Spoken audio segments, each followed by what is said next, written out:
Maayong adlaw ug malipayong adlaw Miyerkules kay nahuman man ang Martes gahapon. For today's video na napunta diri nagsamok-samok kay sigig pangita aning isda nga naa sa mga suok-suok. Bitaway kining kinabuhi sa mangisda ay balik-balik ra gyud. Adtog palengke mangumpra pag uli isuroy. Pero nalingaw naman pug ko ani, dugay-dugay naman pug ko aning trabaho ani, nalingaw naman pug ko ani. Kay nindot man pug kayo kay ikaw ra magbuot sa imong oras ba. Di pareha naman trabaho ka nga naay magbuot sa imong oras. Time to time gyud. Kini kay ikaw ra magbuot kung gusto na ka mo uli, uli na. Wala may nagbuot sa imo ha. Nga na kanindot inig uli nimo, makita na gyud nimo ang imong ginansya. Moy nakanindot aning pagpamaligya og isda. Nya ikaw kung ganahan ka mamaligya og isda di sugdi na, mintras sayo pa.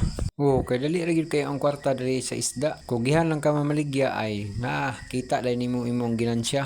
Moy nakanindot aning pagpamaligya og isda. Ang lisod ani permiro ra jud kung ikaw dili ka maulaw, okay kayo. Kay permiro ra ulaw ani. Pero sa kadugayan maanad ra ka, dili na. Kaya ako sa permiro jud sa tinuod lang. Ulaw gyud kayo kay kining wala ta naanad og pamaligya. Ulaw jud kayo pero sa dihang naanad na ay ganahan na kay ko magsuroy-suroy. Baga na kay kong naong aning pagpamaligya og isda oy.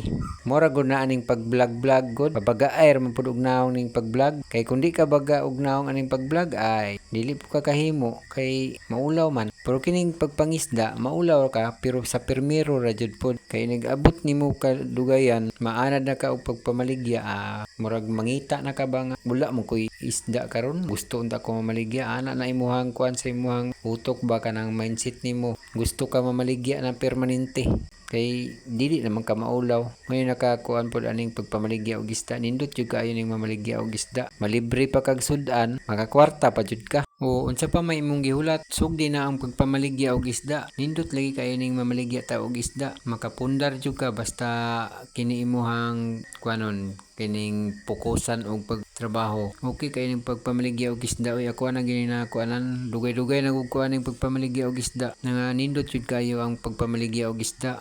Wala ko na mugos sa inyo ha, ang gusto lang gyud mo try aning pagpamaligya og isda. Ako ag yung ikasulti sa inyo ha ani, nindot jud kayo siya. Kay malibre ka og sudan, malibre pa jud ka og bugas, malibre ka og kwarta, libre tanan basta mamaligya ka og isda. O kay sa isda na gyud diha ang kwarta.